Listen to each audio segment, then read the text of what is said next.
మన ప్రభువును రక్షకుడైన యేసుక్రీస్తు పరిశుద్ధ నామమున ప్రియదేవుని సంగమా ప్రియదని పెట్టారా మరో దయకాల సమయం దేవుని వాక్యం ధ్యానిస్తాను. ముందుగా ప్రార్థన చేసుకుందాం. ప్రార్థన.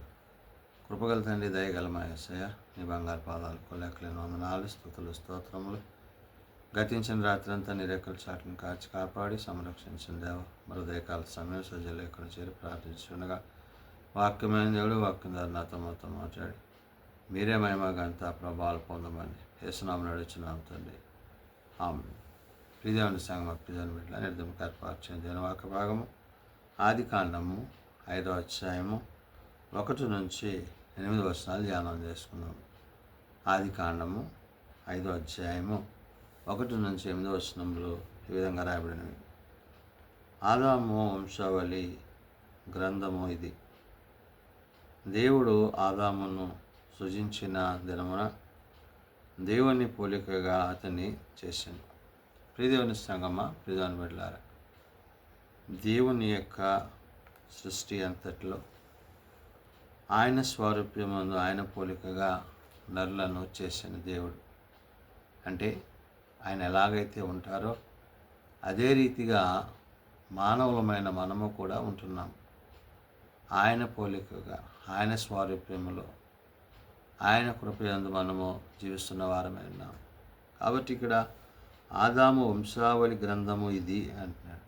అంటే ఆదాము ఆది తల్లిదండ్రులైన వారి యొక్క ఉద్దేశాల గురించి తెలియజేస్తూ ఈ గ్రంథమందు రాయబడిన మాటను చెప్తూ, దేవుడు ఆదామును సృజించిన దినమున దేవుని పోలికగా అతని చేశాడు. అతన్ని సృజించడం, తన స్వారూప్యములో తన పోలికగా ఆదామని ఆయన చేసి మగవానిగాను ఆడుదానిగాను వారిని సృజించి, వారు సృజింపబడిన దినమున వారిని ఆశీర్వదించి వారికి నరులని పేరు పెట్టాడు. అంటే ఆయన చేసిన ఆ యొక్క సృష్టిలో, ఆ సృష్టి అంతటిలో మానవుని యొక్క పాత్ర కూడా ఎంతో ఉన్నతమైనది అనే విషయాన్ని పరిశుద్ధాత్మ దేవుడు గుర్తు చేస్తున్నాడు. ఎందుకంటే ఆయన ఎలాగుంటారు అనేది మన స్వారూప్యాన్ని బట్టే ఉంది. ఆయన పోలికలో మనమున్నాము, ఆయన స్వారూప్యంలో మనల్ని చేశాడు. అంటే మన వలె ఆయన ఉంటారు అనే విషయాన్ని ఇక్కడ వాక్యము గుర్తు చేస్తే, అందుకే అంటుంది మగవానిగాను ఆడదానిగాను వారిని సృజించాను. అంటే పురుషునిగా స్త్రీనిగా సృజించిన దేవుడు వారు సృజింపబడిన దినమున, అంటే వారి సృజింపబడిన దినం ఏమైంది, వారిని ఆశీర్వదించి వారికి నరులని పేరు పెట్టాడు.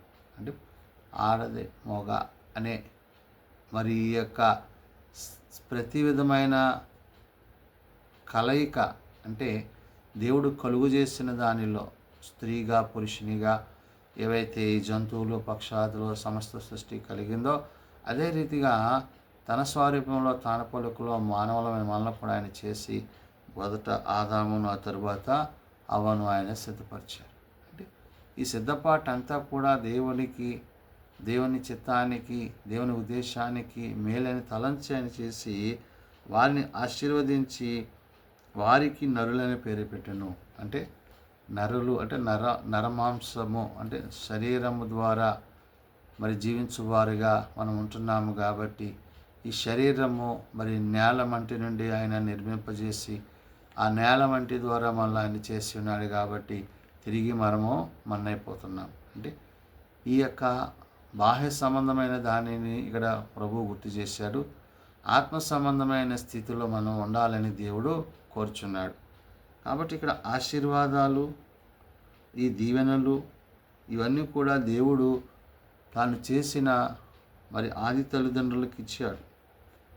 తన పోలికలో తన స్వారూప్యములో కలుగు చేశాడు. మరి పురుషునిగా స్త్రీనిగా కలుగు చేశారు, ఆశీర్వదించారు.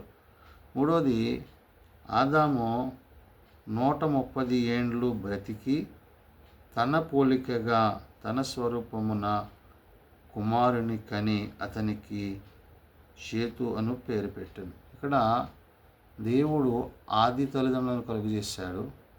ఇప్పుడు ఇక్కడ ఆదాము అవ్వల యొక్క మరి సంతానముగా ఇక్కడ దేవుడు ఆదాము పోలికగా అంటున్నాడు. అంటే తన పోలికగా నరుని ఆదామం చేసి, ఇప్పుడు ఆదాము పోలికగా అంటే ఆదాము వలె, దేవుని వలె మరి తన బిడ్డలను కూడా దేవుడు కలుగు చేశాడు. అందుకనే ఆదాము 130 ఏండ్లు బ్రతికి తన పోలికగా తన స్వరూపమున కుమారుని కని అంటే తన పోలికలో తన స్వరూపంలో ఏం చేశాడు? కుమారుని కని అతనికి షేతు అను పేరు పెట్టాను. అతనికి ఏం పేరు పెట్టాడు? షేతు. ఆ కుమారుని యొక్క పరిస్థితి, ఆ కుమారుని యొక్క స్థితిని ఇక్కడ మనం చూపిస్తున్నాడు. అంటే ఎప్పుడైతే దేవుని యొక్క మాట ఉద్దేశాలు మన పట్ల నెరవేరుతున్నాయో అక్కడ ప్రార్థన అనేది ప్రారంభమైంది. అందుకనే మనకి 16వ వచనం 25వ 4వ అధ్యాయం 26వ వచనం ఉంటుంది. మరియు షేతునకును కుమారుడు పుట్టెను, అతనికి ఏనోషను పేరు పెట్టెను. అప్పుడు యెహోవా నామమున ప్రార్థన చేయుట ఆరంభమైంది. అంటే ప్రార్థన ప్రారంభానికి ఆయన కలుగు చేసిన ఈ యొక్క సృష్టిలో ఒక భాగమైన విషయాన్ని గుర్తు చేస్తూ, అందుకని ఇక్కడ ఈ కుమారుని గురించి మరి వాక్యము సెలవిచ్చిన మాట, షేతును కనిన తరువాత ఆదాము బ్రతికిన దినములు అంటున్నాడు. అంటే ఆదాము 130 ఏండ్లు బ్రతికి తన పోలికలో తన స్వరూపములో కుమారుని కన్ని షేతును అని పేరు పెట్టి షేతుని కన్నాక, ఆ షేతును కనిన తర్వాత ఆదాము బ్రతికిన దినములు 800 ఏండ్లు. అంటే 800 ఏండ్లు ఆదాము బ్రతికి అతడు కుమారులను కుమార్తెలను కనిను. అంటే ఏంటి? ఇంకా సంతానాన్ని కలుగజేశాడు. అంటే ఈ విధంగా దేవుని ద్వారా, దేవుని చేత, దేవుని బట్టి ఆశీర్దింపబడి దీవింపబడి ఆ ఆశీర్వాదాలకు పాత్రలుగా ఆది తల్లిదండ్రులు ఉన్నారనే విషయాన్ని వాక్యం సెలవిస్తుంది. ఆదాము బ్రతికిన దినములన్నీ 930 ఏండ్లు. ఈ 930 ఏండ్లు ఆదాము బ్రతికి అప్పుడు అతడు మృతి నొందెను. ఎందుకని? అతడు పండు తిన్నందువల్ల. ఏదైతే దేవుడు తినవద్దన్నాడో ఆ పండు తినడం వల్ల వారు విశ్వాసము నుండి, ఆత్మ నుండి తప్పిన వారే, మరి దేవుని మాటను వ్యతిరేకించిన వారే, ఆజ్ఞాతిక్రమం పాపము, పాపంలో జీతం మరణం. కాబట్టి ఆదాము మరణము పొందాడు. అటు తర్వాత షేతు 105 ఏండ్లు బ్రతికి ఏనోషును కనెను. అంటే ఈ షేతు ఆదాము యొక్క కుమారుడు షేతు ఎవరైతే ఉన్నాడో అతడు అంట ఎన్నేళ్ళంట 105 ఏండ్లు 105 ఏళ్ళు బ్రతికి ఏనోషును కన్నాడు. ఆ ఏనోషు పుట్టిన తర్వాత ఆ ఏనోషు తర్వాత ప్రార్థన అనేది ప్రారంభమైంది. అందుకని ఇక్కడ అతనికి ఏనోషు అని పేరు పెట్టెను. అతడు యెహోవా నామమున ప్రార్థన చేయట ఆరంభించి. అంటే సృష్టి జరుగుతుంది, కానీ దేవునితో సంభాషించే స్థితి, ప్రార్థించే స్థితి ఏనోషు నుంచే ప్రారంభమైందనే విషయాన్ని వాక్యము సెలవిస్తుంది. అందుకని ఇక్కడ వాక్యం సెలవిస్తుంది, ఏనోషును కనెను. ఏనోషును కనిన తరువాత షేతు 800 ఏండ్లు బ్రతికి కుమారులను కుమార్తెలను కనెను. అంటే తర్వాత ఈ యొక్క ఏనోషు తర్వాత చాలామంది బిడ్డలను మరి ఈ యొక్క షేతు కన్నాడు. కానీ వారందరిని గురించి రాయడానికి సరిపోదు కాబట్టి జీవగ్రంథము దేవుడు కొన్ని ఇంపార్టెంట్, అంటే ఏదైతే మనకు అవసరమైనదో వాటిని ఇక్కడ రాయించాడు. కాబట్టి ఇక్కడ షేతు 800 ఏండ్లు బ్రతికి కుమారులను కుమార్తెలను కనెను. షేతు బ్రతికిన దినములన్నీ 912 ఏండ్లు. ఈ 912 ఏండ్లు అతడు బ్రతికి అప్పుడు అతడు మృతి నొందాడు. అంటే మరణం ఇప్పుడు ఏమైంది? రెగ్యులర్ అయిపోయింది. అంటే మరణం అనేది తప్పదో, జీవించిన ప్రతివాడు తిరిగి మరణించాలి. ఈ మరణించేలోపు మనం ఏం చేయాలంటే ప్రభువుని బట్టి, వాక్యమును బట్టి, విశ్వాసమును బట్టి, ప్రార్థనను బట్టి, దేవుని యందు, దేవుని మాటల యందు మనం నిలిచి ఉన్నప్పుడు దేవుడు తప్పక మనల్ని ఆశీర్వదిస్తాడు.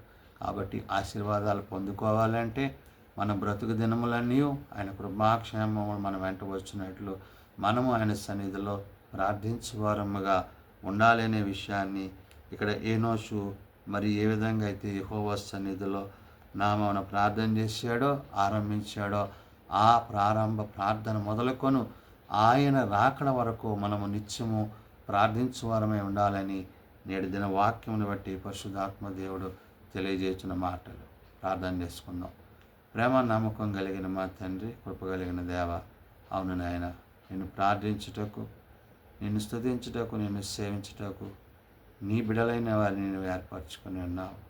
ఆది తల్లిదండ్రుల నుండి, వారి బిడ్డల నుండి, వారి బిడ్డల నుండి సంతానాభివృద్ధి కలుగజేసి, అయ్యా నీవు చూపిన నీ కృపకై వందనాలు. నీ స్వారూప్యములో నీ పోలికలో నరులను చేశావు. మరి అటు తర్వాత ఎవరైతే నీవు నిర్మించిన ఆదామునడో అతని స్వారూప్యంలో నరులను చేశావు. ఈ విధంగానైనా నిన్ను పోలి నీ యందు, నీ వాక్యమందు నీతో జీవించే స్థితి మా అందరికీ దయచేయండి. ప్రభువా, మేము నశించిపోవట నీకు ఇష్టం లేదు. కాబట్టి మా కొరకు ప్రాణం పెట్టి, మా కొరకు రక్తం గార్చి మమ్మలను మరణములో నుండి జీవములోనికి నడిపించావు. కాబట్టి నాయన, మరలా నువ్వు తిరిగి వచ్చినప్పుడు వాని క్రియల చొప్పున వానికి నీవు ప్రతిఫలం ఇచ్చేవాడు అయినావు. కాబట్టి నీ అందు విశ్వాసం ఉంచి, నిరీక్షణ ఉంచి, నీ నిజరాజ్యమందు, నీ పరలోకమందు చేరగలిగిన కృప మా అందరికీ దయచేయండి. బలహీనలను బలపరచండి, రోగులను స్వస్థపరచండి. ఆయా ప్రార్థన అవసరం లెక్కలన్నీ తీర్చండి. మీ రెక్కల చోటను బలపరిచి భద్రపరచండి. మేలైన వాటిని కలిగి ఉండుటకు, చేపట్టుటకు నీ సహాయము దయచేయమని ఆయా ప్రార్థన అవసరతలు కలిగిన కుటుంబాలను ప్రత్యేకపరిచి జరుగుతున్న ఉద్యోగ సభల్లో, ఉపవాస కూడికల్లో, ప్రార్థన అవసరతల్లో, వివాహ కార్యక్రమాల్లో, గృహప్రవేశ కార్యక్రమాల్లో, ఆయా ప్రార్థనా కూడికల్లో మీ సన్నిధి నుంచి కాపాడి దినదీవలతో నింపమని యేసునామమున ప్రార్థించి వేడుకొనుచున్నాము తండ్రి. ఆమేన్. పరలోకమందున్న మా తండ్రి, నీ నామం పరిశుద్ధపరచబడుగాక, నీ రాజ్యం వచ్చుగాక, నీ చిత్తం పరలోకమందు నెరవేర్చినట్లు భూమి మీద నెరవేరుగాక. మానదనాన్ని మాకు దయచి మరలా ప్రార్థన చేసిన వారిని మేము క్షమించిన ప్రకారం మా ప్రార్థనలను క్షమించు. శోధనలతో కాలుష్యం తప్పించు. రాజ్యము, శక్తి, మహిమ నిరంతరం నీవే అవుతుంది.